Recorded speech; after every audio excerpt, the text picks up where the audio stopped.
દાહોદમાં મનરેગા કૌભાંડ અંગે અમિત ચાવડાની પ્રતિક્રિયા સામે આવી છે। દેવગઢ બારિયામાં જ 100 કરોડનું કૌભાંડ થયું છે તેવું અમિત ચાવડા દ્વારા કહેવામાં આવ્યું।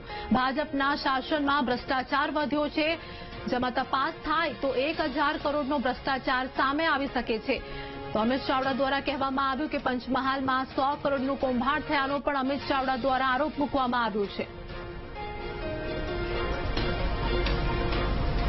आज गुजरात में भ्रष्टाचार शिष्टाचार बनी गयो अने कोई पण जातना डर वगर कोईनी पण शरम वगर तमाम नीतिमत्ता नियमों ने नेवे मूकी ने खुलेआम भ्रष्टाचार चाली रह्यो छे। केन्द्र सरकार मांथी करोड़ों रूपियानुं बजेट गुजरात ने फाळववामां आवे छे, पण आ बजेट मांथी स्थानिक मजूरोने रोजगार आपवाने बदले आज भाजपना नेताओने एमना मळतियाओ पोताना खिस्साने घर भरी रह्या छे।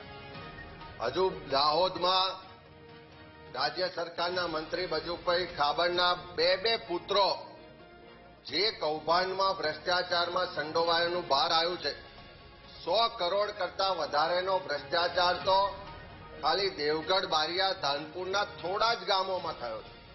दाहोद जिल्लानी तपास थाय तो 1000 करोड़ करता वधारेनो भ्रष्टाचार पकड़ावानो।